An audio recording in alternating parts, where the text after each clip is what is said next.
Mary Omatiga here with New Orleans Breakers quarterback McLeod Bethel-Thompson. Mac, thanks so much for making the time to be here, and congratulations on the win last Sunday. How do you feel? I feel great. Thank you so much for having me, and it's great to be here.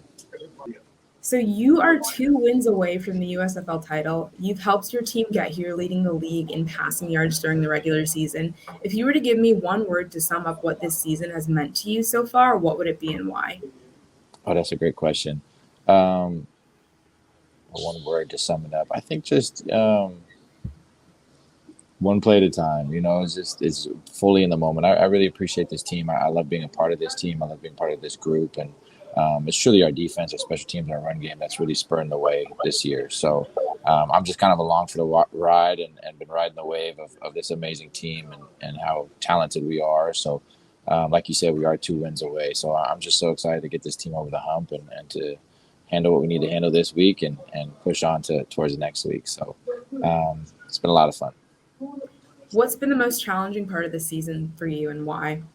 Obviously the middle stretch, where we went on a losing streak and I wasn't playing my best football, and life was kind of hitting me at all different angles. So that was a good point of adversity. But every season, every meaningful season has its tough patch, and that's something that you have to go through. You have to find your adversity, you have to find your inner strength and push through at that time, and then it means that you're ready when crunch time comes around. So this is crunch time, and I got to be playing my best ball at the right time, and I'm excited for the opportunity.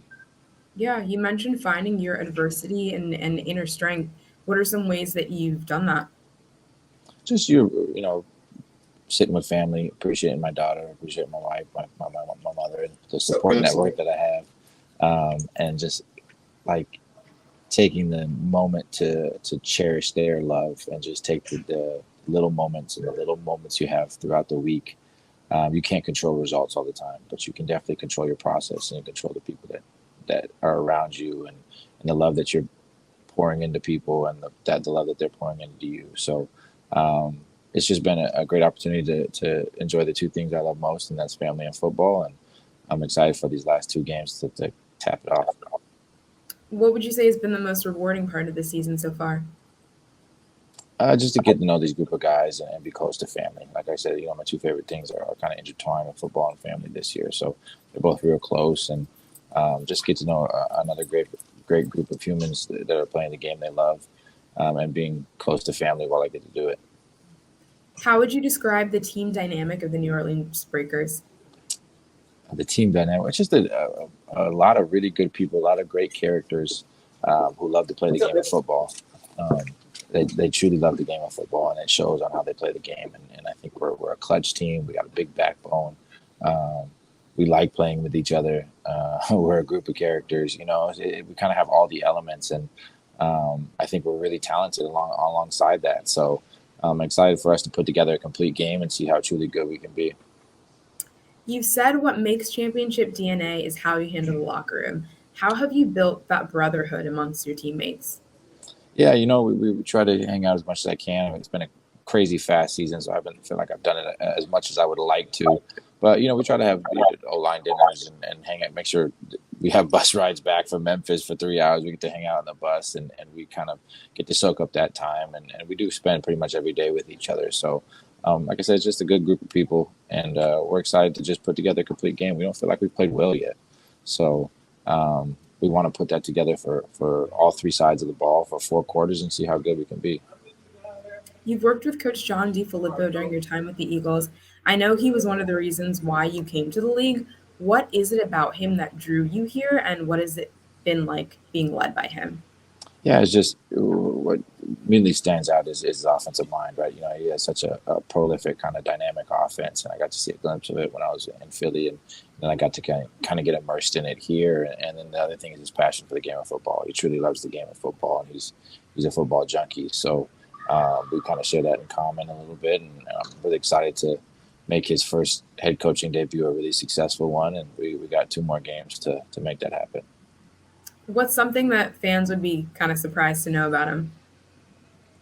I think just how quirky he is. You don't get to see the flip that just loves to laugh and likes to crack jokes and stuff like that. You don't always get that. He is serious. He's all football all the time, He really truly loves the game of football. He's in there grinding away on game tape right now. So you just don't get to see the funny, quirky side that just wants to laugh.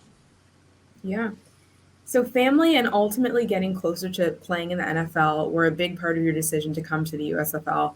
But I've heard you say that everything is betting on this year. For the people that don't understand, can you kind of explain the position that you're in and why this year was such a gamble for you? It was a crazy thing to do, for me to get work so hard to be established in the CFL or be an established starter in the CFL is a really, really hard thing to do. There are only 9 teams up there. There's really good talent up there. There's really talented football players that are really good at what they do. And I worked really hard to become a starter up there, and to leave that behind.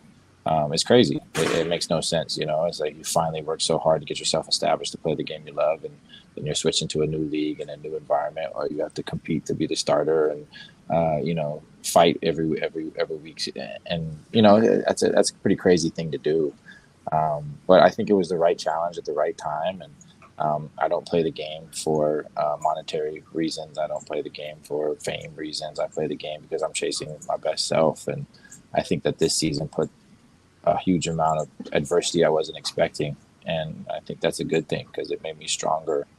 I truly believe the game, if you listen to it, will teach you lessons in life. So the adversity we faced mid-season, the adversity I faced on and off the field, puts me in a position that I know I'll be a stronger person for my daughter down the road. I'll be a stronger person when I do end up coaching, when I can kind of deliver and help other people with my lessons and try to not have to make mistakes I made. So just really appreciative for the moment and attacking this journey. And like I said, it would be so much sweeter if we got these last 2. So hopefully that's the path we're on, and I'm riding the right wave. You mentioned adversity. What kind of adversity did you face on and off the field this season? Oh, a lot of that's just personal stuff going through. Everyone has. That's the thing about football players is we're players on the field and we're this face, but we're also people off the field. So, there's a whole other side of life that hits you, and you have to go home and deal with all that type of stuff. So, it's good. And when they're intermingling and when they're feeding each other, it's really positive. And the biggest thing about this year is I didn't let them fight each other. I'm living cohesively with both. And I think they're all kind of tying together and at the right time. And we're going to play our best game on Sunday and take this thing to the next level. From the time you left high school, you said no one gave you the keys. Last year, you got to drive and you led Toronto to the Grey Cup. And then you leave a place where you could have had a Hall of Fame career in the CFL. Did you receive any criticism for your decision? Oh, I'm sure I did. I'm sure I did. Not a ton to my face or people that know why I made the decision to leave up there. But I'm sure a lot of people had a whole bunch of criticism as to why I would do that. So I'm just appreciative where I'm at and this opportunity that's in front of us. I don't listen to that. I don't listen to the outside voices. If I did, I'd be chasing myself around, not chasing my own tail a bunch. So just focused on this week and playing a really good team at the right time. And this is, 2 best teams in the league. And this is why you show up. This is why you do all the hard work. So I'm just excited for this Sunday. Yeah. You said that the whole season would be a failure if you didn't win the championship. Do you still feel that way? Of course, that's And what. have you had any moments this season where you felt like, okay, this was worth it. This decision was so worth it? No, I think that's why you're constantly, you're trying to not to empty yourself along the way and make, hollow yourself out along the journey. But we played this game for one reason, and that's to raise the trophy at the end of the year. So we're excited to take on a really good Stallions team. And I do believe that it's championship or bust. That's why we show up. That's why we embark on all the hard work that we do, is so that we can etch ourselves in something that lasts forever. But we don't do that in a way that shrinks us or hollows us, or you have to do that in a positive way. And that's about building yourself up on a daily basis. It's not an all or nothing adventure. You're filling your cup up each day. You're building yourself as a person every day to become a champion, to raise the trophy. It doesn't happen the other way around. You don't win a championship and then become a champion. You become a champion and then you earn the right to raise that trophy. So it's just about taking it one day at a time and trying to get better each day. Going back to putting it all on the line, I know that you've talked about, taking it one day at a time, but have you felt any pressure going into games week by week because this was such a huge gamble for you? And if so, how have you handled it? Yeah, of course you feel pressure every week, and when you feel most pressure is when you aren't playing your best, and you feel like you're not performing or your eyes are in the right place. So that middle stretch of the season was definitely a tough one. Um, just not feeling like yourself out there. Like, what am I watching? That's not who I am. And sometimes you search for answers, and you just have to come back to your center. And that's the challenge every week of football, is that it truly is a mental, physical, and emotional process to reset after every play and be there to become your best play person or best self for each play. Congratulations. And just taking it one play at a time. And that's the challenge of football, is to know how much it means to you and to care so much, and then be able to show up play after play and not let it define you, and just keep showing up and keep bringing your best self and learning from the last one and resetting. And I think that's a lesson that you can take from football and transfer over to life as well. Yeah, thank you for sharing that. If the Breakers win this year's championship, this will be your second title in less than a year. I know it's kind of hard to say until you experience it, but knowing everything that you've walked through to get to this point, what award would mean more to you, the Grey Cup or the USFL championship? Oh, you can't compare them. They're two totally different journeys, but it would mean a whole lot, and it would mean a lot to get these guys and this team to that championship level. And like I said before, there's a lot of champions in this room, so we just got to play championship football. And they're two different journeys, and they're equally special. And you can't even say what it feels like until you get there, right? We got two more games to make that journey possible. But I'm really excited for the opportunity, and I'll tell you when I have that feeling, we can talk again, and I'll let you know. I'll hold you to it. So earlier on, you said that you feel like the Breakers haven't played their best football yet. What would that look like? I would be domination. We feel we're the best team in this league. And when we put all three phases together, it'd be really fun to watch. So the ball will be flying all over the field. We're running up and down the field. We shut down their offense I think we have the best defense in the league. So it'll be really fun to watch. And I hope that we get to see that on Sunday and going forward into next week. So I just know it's going to be really awesome football and a beautiful kind of work of art. Looking ahead to this Sunday's matchup, you've already faced the Birmingham Stallions twice this season. You're 1-1 against them. From a game standpoint, what have been your biggest takeaways from your matchups against the defending USFL champs? They're just a good football team. They're in the right gap at the right time, and they're an aggressive team, and they hit you hard. That's just speaking from the defensive or the offense playing the defense. They're a total unit. They're kind of a team that you see as a worthy challenge. But we also know that we can handle them, and we're excited for the opportunity. We're excited to go out and attack them on Sunday and impose our will on them, which is the whole point, right? We want to see the two best teams go at it in the playoffs, and may the best team come out and win, and we're excited for that to be us. Going back to one of your biggest motivations for playing in the league, the NFL, you've had opportunities with 5 different teams. What would finally getting that starting QB position mean to you? Oh, I think, it would be great. It would be great. Obviously, it would be a new opportunity and a new challenge, and embarking on a new adventure, which is what this is. It wouldn't mean anything more than what this is. And that's what I've come to realize, is that playing championship level football is amazing at any level. So I'm not dependent on that. Yeah, it'd be great to have that opportunity to go against the best of the best, and I absolutely think I could do it. But I don't need it, and I'm not dependent on it. So I'm just excited to play my best football these next 2 games and let the chips fall where they may. And if GMs are interested, they're interested. But it has nothing to do with and nothing I can control.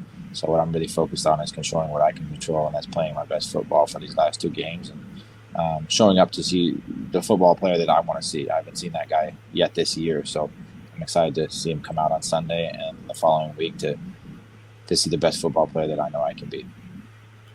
You said in the past that you didn't take full advantage of those NFL opportunities. What did you mean by that? And how would you say that this version of you is different? What have you learned? How have you evolved?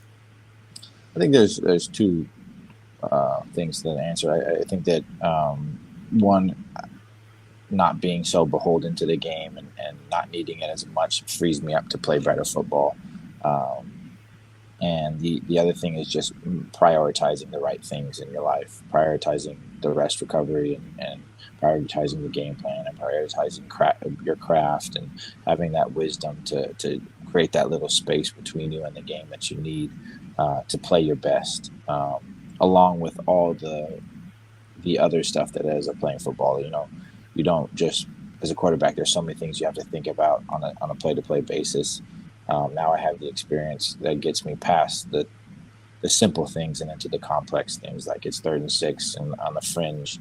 How am I approaching this play to make the play work, to put the OC in the right position for him to call his next play? Thinking on more complex and deep levels, which helps the team progress to win the game. The quarterback is the secret sauce is supposed to make every play work to put the team in position to win.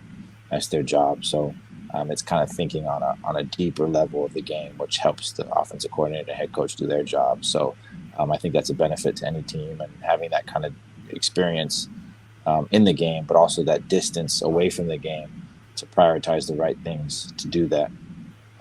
So those two in combination kind of make me more prepared than ever. Would you say that those things are some lessons you picked up on during your time in the CFL? And if not, how would you say that your time in the CFL made you into the athlete and person you are today? Definitely, just gave me the experience to play the game, right? Early on in my career, I didn't play enough to really have that in-game experience. So the CFL was hugely beneficial in that. But then also, the game of the CFL is very challenging. It's a really difficult game. It's a hard game. It's hard on the quarterback with only 2 downs. As soon as you run the ball on 1st down, you're in 3rd down immediately. There is no warm-up throw. There is no 2nd down throwaway. You're immediately in 3rd down mode when you're in 2nd down up there. So it's a harder game to play. It challenges you to push the field's bigger. So that in combination, not only getting the game experience, but also playing a really difficult game of football, has made coming back down to the States made me a better football player, and I think it shows. Yeah. So family was a large part of the reason you decided to come back to the States and play in the USFL.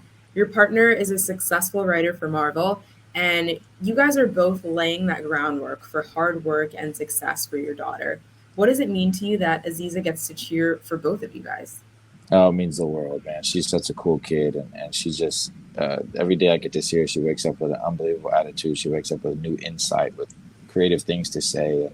I just want to be the best version of myself for her. And when she was born earlier, I kind of realized, like, oh wow, I've never wanted to show up for someone like I wanted to show up for Aziza. I've never wanted to be a better person than I want to be for Aziza. And then it's like, well, why am I just doing that for her? That's how I should show up everywhere. So just so honored that she's in my life, and she makes me want to be a better person. And I want to show her that I'm chasing my dreams, and how I handle the hard times, how I handle the good times. And she's a daily inspiration, and I'm so thankful for her. Yeah, I love that. Talking about kind of enjoying the journey along the way, you've been playing football for over 20 years now. I know we talked a lot about how the NFL is obviously a huge career goal for you. What has been the most rewarding part of this journey so far, and what would you say is the biggest lesson you've learned along the way? Wow, there are too many lessons to name. But I think the biggest thing that I've learned overall is how important it is to be present. There's so many things in life that can carry you away, that can carry you into the future, or can carry you into the past. And when you're too far in the future, that's anxiety. When you're too far in the past, it's like a level of regret, right? So as much as possible as you can, as a person, be in the moment, right here, not let your emotions or your thoughts cloud your brain. And how powerful being in the present is, how much more things you're aware of, how much happier you are, how much more you can help people, how much more you can get out of your own way. I think that in the game of football is really important. that's one thing that can transfer over to life, because you can just walk around as a more fun person to be around and a more helpful and good citizen and member of the community on a day-to-day basis. I love that. So you obviously been doing this for so long. You've had a lot of great opportunities to play football at the professional level. How would you say the USFL has impacted your life? It's great. It's been the next challenge. It's been a really challenging season, highs and lows. We started really well and kind of dipped down. Now we're on the way back up, and it's made me cherish the important things in life. It's let me see Birmingham, Alabama, a part of the world I never would have been to without this. So it's been a really good journey, and I think it'll be that much sweeter once we win these next two games. But we're taking it one moment at a time, and I'm just appreciative of where I am, where my feet are right now, and the person I am right now. Yeah. You mentioned those high and low moments that you guys have experienced overall this season. What has the overall conversation been like in the locker room in the midst of the good times, in the midst of the bad times? How have you guys been able to keep your eyes forward? That's the great thing about this team is that you don't need to worry, is that everyone just pulls the rope. We don't panic. We're not results oriented. We love the game of football, and we're showing up for the man next to us. So we all have our selfish goals. We all are here for a different reason, but those goals are so tightly knitted with our team goals that we know how to show up. We know how to have a strong backbone. We believe in each other. We believe in the defense, believes in offense believes in defense, and special teams, etc.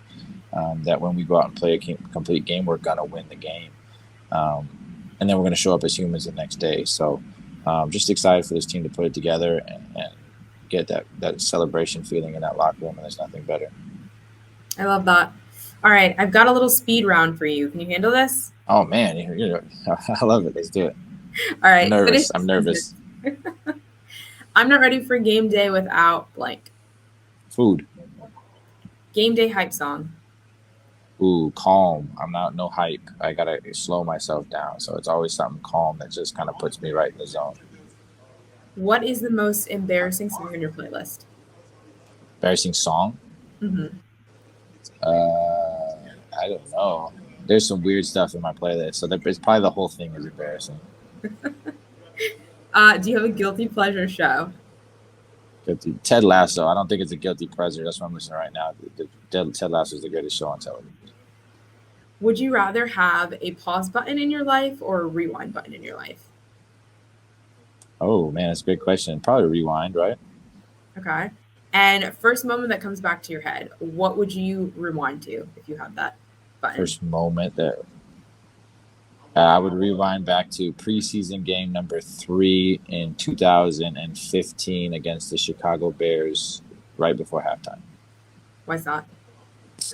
I don't know. I would have changed what I did on that next play. Your life is on the line and you need to sing karaoke to defend it. What song from your weird playlist are you picking? I Will Survive. Who from The Breakers is most likely to have their own reality TV show? Oh, man, good question. Johnny Dixon. Who from The Breakers is most likely to cancel plans last minute? All of them. We all cancel our plans last minute. Which one of your teammates is most likely to survive a horror movie? Survive a horror movie? Who's most prepared? That's a good question. I have no idea. Marcus, our left tackle. All right. Well, Mac, you can handle my rapid fire questions. It looks like you guys can handle the Birmingham Stallions this Sunday. Thank you so much for taking the time to join me, and best of luck this Sunday. Thank you so much. Go Breakers.